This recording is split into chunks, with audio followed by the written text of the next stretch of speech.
السلام علیکم ورحمۃ اللہ تعالی وبرکاتہ۔ بسم اللہ الرحمن الرحیم۔ اللہم صلی علی محمد وعلی آل محمد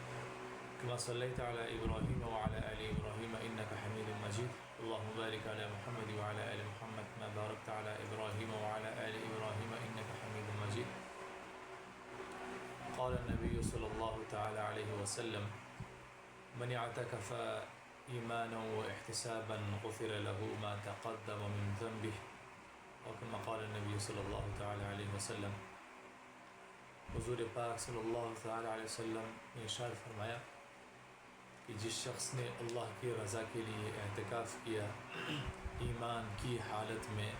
اللہ کی رضا کے لیے ثواب کی نیت سمجھ کر، اللہ کی رضا سمجھ کر، تو اللہ جل شانہ اس کے تمام پچھلے گناہوں کا کفارہ کر دیتے ہیں، انہیں معافی فرما دیتے ہیں، بخشش کر دیتے ہیں۔ تو رمضان مبارک کا پیارا مہینہ، اور تقریباً آدھا رمضان تو گزر ہی گیا، دوسرا عشرہ چل رہا ہے، اور دوسرے عشرے کی دعا بھی بتاتے چلو، اس کی بھی کثرت کریں۔ استغفر اللہ ربی من کل ذنب واتوب الیہ۔ خصوصاً اس مبارک مہینے میں درود شریف کا زیادہ سے زیادہ اہتمام کرنا چاہیے، جتنے بھی درود شریف پڑھ سکتے ہیں، اور استغفار کا بھی اہتمام کرنا چاہیے، اور کلمے کے ورد کا ذکر بھی کرنا چاہیے، اور انشاءاللہ الرحمن تیسرے عشرے میں انشاءاللہ العزیز اعتکاف ہوگا، اور اعتکاف کے بہت سارے فضائل ہیں۔ اور ایک مسئلہ یہ بتاتا چلوں کہ اعتکاف، بعض حضرات پوچھتے ہیں کہ اعتکاف کب سے شروع ہوگا، تو واضح رہے جواب کہ اعتکاف یعنی 20واں روزہ جو ہوگا، 20ویں روزے کے غروب آفتاب سے پہلے تک، یعنی جہاں مساجد میں آپ اعتکاف کریں گے، جس مسجد میں، وہاں پہنچنے کا اہتمام کریں۔ علماء نے یہ بھی لکھا ہے کہ غروب آفتاب سے پہلے تک وہاں پہنچنے کا اہتمام کرے۔ اگر غروب آفتاب کے بعد آپ نے اعتکاف شروع کر دیا تو پھر وہ اعتکاف سنت اعتکاف نہیں ہوگا، بلکہ وہ نفلی اعتکاف بن جائے گا۔ تو اس پہلے کوشش یہ کریں کہ غروب آفتاب سے پہلے کوشش کریں کہ اعتکاف والی جگہ میں تشریف لے جائے اور اپنا سنت اعتکاف شروع کر لے اللہ کی رضا کے لیے۔ تو اعتکاف کے بہت سارے فضائل ہیں۔ حدیث شریف میں آتا ہے کہ اعتکاف میں بیٹھنے والا شخص وہ اللہ کے بہت قریب ہوتا ہے، کیونکہ اعتکاف میں بیٹھنے والا شخص گناہ سے بچا رہتا ہے، وہ گناہ جو وہ باہر کرتا رہتا ہے اس سے بچا رہتا ہے، اس سے اپنے آپ کو بچاتا ہے، اور اس کے نفس کو چھوٹ پڑتی ہے۔ اور دوسری حدیث شریف کا مفہوم یہ ہے کہ جو شخص اعتکاف میں بیٹھتا ہے اور جو نیک اعمال وہ باہر کرتا رہتا ہے، اب نہیں کر سکتا، یعنی اب مسجد میں ہی ہے، تو اللہ جل شانہ اس اعمال نامے میں اس کے وہ اعمال جو باہر کر سکتا یا نہیں کر سکتا، وہ اللہ جل شانہ اس کے اعمال نامے میں لکھ دیتے ہیں۔ اور اعتکاف میں 21واں، 23واں، اور اسی طرح 25واں، 27واں، 29واں، اس میں بہت یہ سارے جو ہے نا، یعنی فضیلت والی راتیں ہیں۔ انا انزلناہ، اعوذ باللہ من الشیطان الرجیم، انا انزلناہ فی لیلۃ القدر وما ادراک ما لیلۃ القدر، لیلۃ القدر خیر من الف شہر۔ اللہ جل شانہ فرماتے ہیں کہ ہم نے لیلۃ القدر نازل کی ہے، یعنی انا انزلناہ فی لیلۃ القدر، ہم نے ایک رات نازل کی ہے، اور یہ رات کیا ہے کہ یہ اس رات کی فضیلت خیر من الف شہر، 1000 مہینوں سے بہتر ہے، 1000 مہینوں سے وہ ایک رات کی فضیلت زیادہ ہے۔ تو یہ اعتکاف اللہ کی رضا سمجھ کر، اور یہ سمجھ کر کہ اللہ انشاءاللہ ان اعتکاف کی برکت سے میرے ہدایت کا فیصلہ فرما دیں گے، اور گناہوں کی بخشش ہے، اور اللہ کے رضا کا، اللہ کے اعتکاف کا مقصد کیا ہے؟ اعتکاف کا مقصد یہ ہے کہ اللہ جل شانہ کی خوشنودی، اللہ کی رضا حاصل کرنا، کیونکہ اعتکاف گناہوں سے بچنے کا ذریعہ ہے، اور اللہ کی خوشنودی حاصل کرنے کا ذریعہ ہے، کیونکہ اعتکاف بندہ ایک سائڈ پہ ہو جاتا ہے، ایک خلوت اختیار کرتا ہے، تو جب بندہ خلوت اختیار کرتا ہے تو آٹومیٹکلی وہ گناہ سے بچ جاتا ہے، کیونکہ ایک کونے میں جا کے بیٹھ جاتا ہے، اور اس کے مقصد صرف اور صرف یہ ہوتا ہے کہ اللہ کی رضا مقصود، یعنی اللہ راضی ہو جائے اور اللہ مجھے گناہوں سے بچائے۔ اور ان دنوں میں بعض مرتبہ یعنی جب باہر ہوتا ہے دنیاوی زندگی میں، اس کے اثرات الگ مرتب ہوتے ہیں، اور اعتکاف میں جو نیک اعمال کے حسرات ہوتے ہیں وہ الگ مرتب ہوتے ہیں۔ وہاں پہ وہ دنیاوی زندگی کی ایک آپ سمجھے کہ وہ ایک شیطان بھی وہاں پہ چمٹا رہتا ہے، اور اس کی ایک عجیب سی نحوست ہوتی ہے، اور مسجد کی برکات تو الگ ہوتے ہیں، فرشتوں کا ماحول ہوتا ہے، 24 گھنٹے اللہ کے گھر میں ہوتا ہے، اور 10 دن اللہ کی رضا اور اللہ کی خوشنودی حاصل کرنے کے لیے گزارتا ہے۔ تو اللہ کی ذات سے امید بھی ہے انشاءاللہ کہ اسی 10 دنوں میں اللہ جل شانہ مغفرت کا اعلان فرماتے ہیں، گناہوں کی بخشش کا اعلان فرماتے ہیں۔ اور اس بندے کی وجہ سے جو اعتکاف، جو معتکف ہے، یعنی اعتکاف میں بیٹھنے والا شخص، اس کی برکت سے اللہ جل شانہ سب سے پہلے ان کے گناہوں کی مغفرت فرماتے ہیں، اور اس کی برکت سے اللہ جل شانہ جو ان کے گھر والے ہیں ان کی بھی جو ہے نا اللہ جل شانہ ہدایت کے فیصلے فرماتے ہیں، ان کے بھی درجات بلند کرتے ہیں، کیونکہ انہوں نے ان کی رضا سے یعنی ان کی حکم سے اعتکاف میں بیٹھا ہے۔ گھر کے کام چھوڑ کر، اپنے دوست احباب کے ساتھ اٹھنا بیٹھنا چھوڑ کر، اپنے کاروبار کو چھٹی دے کر، اپنے گھر کو چھٹی دے کر، گھر والوں کو جو یہ وقت دے رہا تھا اس کو چھٹی دے کر، اپنے کاروبار کو چھٹی دے کر، صرف اور صرف ایک کونے میں اللہ کی رضا کے، اللہ کے گھر میں اس لیے بیٹھا ہے کہ اللہ راضی ہو جائے، اللہ راضی ہو جائے۔ اور حدیث شریف میں یہ بھی آتا ہے کہ جو معتکف ایک دن بھی اگر معتکف یعنی اعتکاف میں بیٹھنے والا شخص اللہ کی رضا کے لیے اس لیے بیٹھ جائے کہ اللہ راضی ہو جائے اور اللہ میری دنیا اور آخرت بنا دے اور میرے گناہوں کی بخشش کر دے، تو حدیث شریف میں آتا ہے سبحان اللہ کہ اللہ جل شانہ اس بندے کے اور جہنم کے درمیان مشرق سے مغرب تک، یعنی مغرب سے مشرق یا مشرق سے مغرب تک لے کر جتنا فاصلہ ہوتا ہے اتنی دوری اللہ جل شانہ اس بندے کی اور اس جہنم کے درمیان پیدا فرما دیتی ہے، یعنی جہنم سے اتنا دور ہو جاتا ہے۔ کیوں؟ اس لیے کہ معتکف یعنی اعتکاف اللہ کی رضا کے لیے ایک کونے میں بیٹھ جانا، اللہ کی خوشنودی حاصل کرنے کے لیے، اور یہ سنت طریقہ ہے، مسنون ہے۔ تو فرمایا کہ اللہ جل شانہ اس کو اپنا محبوب بنا لیتے ہیں، گناہوں سے بچا لیتے ہیں، گناہوں سے آئندہ کے لیے بھی گناہوں سے بچنے کا اعلان فرما دیتے ہیں، بشرطے کہ یہ اس کی نیت اللہ کی رضا ہو، اور وہاں اعتکاف کے اندر بھی گناہوں سے بچنا۔ اچھا، اب اعتکاف کے اندر گناہوں سے بچنا وہ کیسا ہے کہ مسجد اللہ کا گھر ہے، مسجد جہاں بھی بیٹھے تو وہ اس جگہ کو یعنی بابرکت اور سعادت سمجھے، خصوصاً مسجد، اور کوشش کرے مسجد میں ہی اعتکاف کیا کرے، مسجد میں ہی اعتکاف کیا کرے، وہاں فرشتوں کا ماحول ہوتا ہے۔ تو مسجد میں اللہ کا گھر ہے، وہاں تیز آواز سے بولنا اور ایسی بدبودار چیز جہاں منہ سے بدبو، اس چیز کو کھا کے منہ سے بدبو آتی ہو، وہاں پھر فرشتے نہیں آتے، کیونکہ فرشتے وہاں آتے جہاں خوشبو ہوتی ہو، کیونکہ فرشتے نور سے بنے ہوئے اور وہ نورانیت والی جگہوں میں جاتے ہیں۔ تو جہاں بدبودار چیزیں ہو وہاں فرشتے نہیں جاتے۔ اور مسجد میں جو ہے نا ایسے لایانی والی بات، کوئی غیبت جو ہے نا یا لایانی والی بات، کوئی ایسی بات، دنیاوی باتیں نہیں کرنی چاہیے،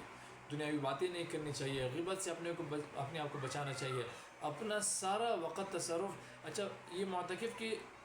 اتنی زیادہ فضیلت کیوں ہے؟ وہ اس لیے کہ وہ 24 گھنٹے ان اعمال کا موقع اللہ نے دیا ہوتا ہے، جو اعمال جو مسنون اعمال ہے، یعنی قرآن کی تلاوت کرنا، ذکر و اذکار، صلاۃ تسبیح کا موقع میرا اللہ سے مانگے وہ پڑھ لے، نوافل پڑھ لیا کرے، اور جو ہے نا اسی طرح اپنے یعنی اللہ کا دین سیکھنا اور سکھانا کرے، تعلیم اور تعلم جس کو کہتے ہیں اس کی ترتیب بنا لیا کرے۔ ہاں، جو خصوصاً علماء کرام ہیں ان کے وہ بھی اعتکاف میں ہوتے ہیں، ان سے فائدہ اٹھائیں۔ یہ علماء کرام یہ اللہ کی بہت بڑی ایک نعمت ہے، ان سے سیکھنا سکھانا کرے۔ ہاں، اپنے یعنی اگر کوئی کاروباری بندہ ہے جو بزنس کرتا ہے، وہ اپنے بزنس کے بارے میں یعنی مسائل سمجھے،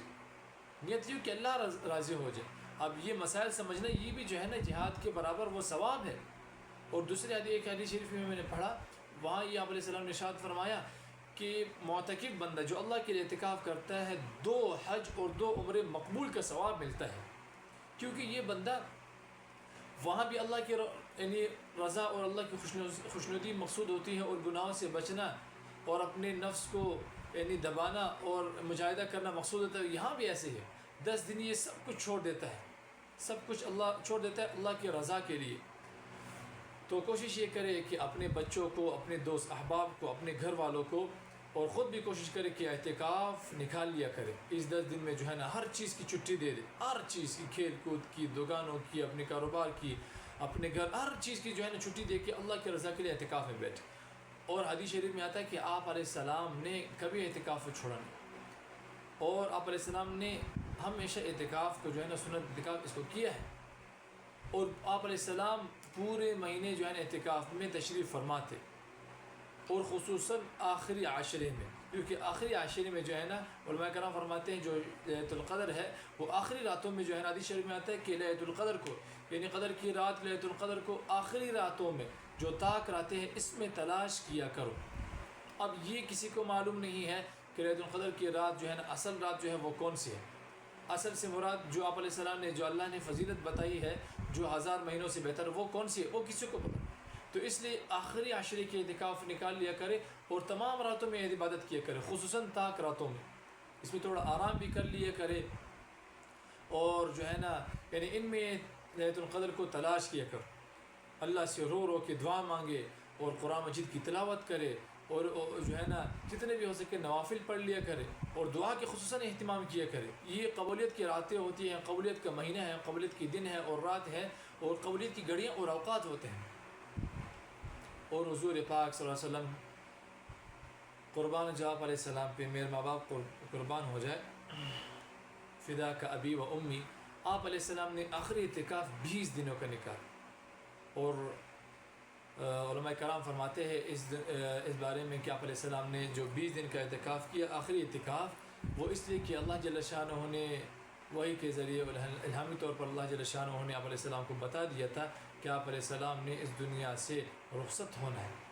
تو اس لیے آپ علیہ السلام نے جو ہے نا وہ 20 دنوں کا اعتکاف نکالا. تو یہ سنت اعتکاف ہے، مسنون اعتکاف ہے. اب مسنون اعتکاف میں نے پہلے عرض کیا یہ اس وقت ہوگا کہ ہم غروب آفتاب، 20ویں روزے کے غروب آفتاب سے پہلے اعتکاف والے جگہ میں پہنچ جائے اور اپنے اعتکاف شروع کریں. اور اگر ہم غروب آفتاب کے بعد شروع کریں گے تو علماء فرماتے ہیں، علماء کرام فرماتے ہیں، انہوں نے یہ لکھا ہے کہ پھر یہ سنت مسنون اعتکاف نہیں رہے گا بلکہ نفلی اعتکاف ہو جائے. اور جو فضیلت ہے نفلی اعتکاف بھی ہے، مگر جو فضیلت ہے وہ مسنون اعتکاف سے، غروب آفتاب سے پہلے کوشش تو یہ کرے کہ 20ویں روزے کی مغرب کی نماز، یعنی 20ویں روزے کے غروب آفتاب سے پہلے احتیاطاً یہ ہے کہ مغرب یعنی عصر کی نماز، 20ویں روزے کی عصر کی نماز جس مسجد میں جہاں بھی بیٹھنا ہو، یعنی جہاں بھی آپ نے اعتکاف کرنا ہو، نکالنا ہو، تو وہاں پہ عصر کی نماز، 20ویں روزے کی عصر کی نماز احتیاطاً پڑھ لے، تاکہ غروب آفتاب سے پہلے آپ کا اعتکاف شروع ہو جائے اور درست رہے. اور کوشش کر لے کہ روزے رمضان کے مبارک روزے ہیں، روزے کے جو فضیلت ہے وہ تو میں نے بتا دی ہیں، اور اعتکاف کی فضیلتیں ویسے تو اگر ہم بتانے شروع کر لی اس کا بارے میں، آپ علیہ السلام نے بہت فضیلتیں سنائی، بہت خوشخبریں سنائی، بہت خوشخبریاں سنائی ہے. تو کوشش کرے کہ روزے کے جو مسائل ہوتے ہیں اس کے بھی کوشش کیا کرے کہ علماء کرام کے پاس جائیں اور ان سے رمضان مبارک کے روزے ہیں ان کے مسائل پوچھا کرے. اور خصوصاً انشاءاللہ بھی اگلا عشرہ ہوگا انشاءاللہ، آخر عشرہ جس کو کہتے ہیں، تیسرا عشرہ، اس میں اعتکاف میں انشاءاللہ جب بیٹھیں گے کوشش کرے سب کو دعوت دے، بہت یہ 10 دن قربان کر لے، ہر چیز کی قربانی دے دے. یہ بھی پتہ نہیں چلے گا، اس کے بہت ساری ان ساری نیکیوں کا پتہ موت کے بعد چلے گا، یعنی جب آنکھیں بند ہو جائے اس کا پتہ پھر چلے گا کہ کیا کیا فضائل ہے، اور اللہ جل شانہ ایک اعتکاف کے ایک دن میں، ایک سیکنڈ، ایک گھڑی میں کیا دینے والے ہیں. اور کوشش کر لے کہ اعتکاف کی جو مسائل ہیں، اگر اس کو ان کی فضیلتیں اور مسائل بیان کرنا شروع کر دیں گے تو کلاس بہت لمبی ہو جائے گی. تو کوشش کر لیا کرے کہ مفتیان کرام اور علماء کرام سے، مفتیان اعظام سے ان کے مسائل کے بارے میں پوچھ لیا کرے. اس پوچھنے میں شرم نہ کیا کرے. بعض مرتبہ ایسے ہوتا ہے کہ شرم کی وجہ سے جو ہے نا ہم پوچھ نہیں سکتے. نہیں، دین میں جو ہے نا شرم نہیں کرنی چاہیے. ہر چیز کے بارے میں، شریعت کے بارے میں علماء کرام سے پوچھ لیا کرے، خصوصاً روزے کے بارے میں اور اعتکاف کے بارے میں. بعض مرتبہ ایسے ہوتے ہیں، ایسے روزے کے بارے میں بہت سارے جو ہے نا اس کے بہت سارے ہزاروں نہیں سینکڑوں نہیں ہزاروں جو ہے نا اس کے مسائل ہے، کس چیز سے روزہ ٹوٹتا ہے، کب جو ہے نا سحری کا وقت کب ہے اور کن چیزوں سے نہیں ٹوٹتا، کس چیز کے استعمال سے رکنا چاہیے، کس سے روزہ فاسد ہوتا ہے، کس سے مکروہ ہوتا ہے. اور اسی طرح اعتکاف، بعض مرتبہ اعتکاف ہم سے جو ہے نا وہ خراب ہو جاتا ہے، مسنون پہ نہیں رہتا، ہم سے کوئی ایسے لایانی کوئی ایسی بات کوئی ایسا فعل قول فعل عمل ہو جاتا ہے کہ اس سے ہمارا اعتکاف اور روزہ ٹوٹ جاتا ہے، مگر ہمیں علم نہیں ہوتا، پھر وقت بھی ضائع ہو جاتا ہے. تو کم از کم ہر مسلمان مومن پر اتنا تو کم از کم علم فرض ہے کہ اپنی 24 گھنٹے کی زندگی میں وہ حلال حرام کی اور پاکی ناپاکی کی تمیز کر سکے اور حلال حرام کو پہچان لے. اتنا تو ہر مسلمان مرد عورت پر فرض ہے. اتنا علم موٹے موٹے جو مسائل باریک مسائل ہے اس کو حاصل کرنا یہ فرض ہے ہر مسلمان مومن مرد عورت پر. تو کوشش کر لے کہ علماء کرام سے اس بارے میں جو ہے نا ہم رجوع کر لے، ان کے پاس جائیں بیٹھے، ان کے پاس جائیں اور بیٹھے اور روزے کے بارے میں اور اعتکاف کے بارے میں وہ کیا کرے، یعنی جو مسائل ہیں ان کے بارے میں پوچھ لے. اللہ جل شانہ کی ذات سے امید ہے کہ انشاءاللہ اللہ نے چاہا اور اللہ کے فضل سے انشاءاللہ اللہ جل شانہ اسی اعتکاف میں انشاءاللہ اللہ جل شانہ ہدایت کے، عافیت کے، رزق کے اور مغفرت کے انشاءاللہ اعلان فرمائیں گے اور بخشش کا اعلان فرمائیں گے اور ہدایت کی ہوا چلائیں گے، بشرطِ کہ نیت صرف اور صرف اللہ کی رضا کے لیے ہو کہ اللہ راضی ہو جائے، اور کھونے میں بیٹھ کے اللہ کی خوشنودی حاصل کرنے کے لیے ہم اعتکاف اللہ کی رضا کے لیے مسنون اعتکاف میں بیٹھے اور وہاں پہ 24 گھنٹے کوئی لایانی نہ ہو، کوئی غیبت نہ ہو. ایسے اعتکاف والوں کے بارے میں آتا ہے کہ اللہ جل شانہ ان کی تمام گناہوں کی مغفرت فرما دیتے ہیں اور آگے زندگی کے لیے مستقبل کے لیے ان کی ہدایت کے فیصلے فرما دیتے ہیں، رزق کی کشادگی کے فیصلے فرما دیتے ہیں. اور رمضان کا مہینہ ویسی بابرکت ہوتا ہے، ان میں اللہ جل شانہ رزق میں فراخی عطا فرماتے ہیں، ہدایت کے فیصلے عطا فرماتے ہیں، کیونکہ جو تمام اور گناہ سے اللہ بچاتے ہیں. اور گناہ سے کیسے، یعنی جو تمام جو سرکش شیاطین ہیں جنات ہیں ان کو اللہ جل شانہ قید فرما دیتے ہیں. وما علینا الا البلاغ. جزاکم اللہ خیر.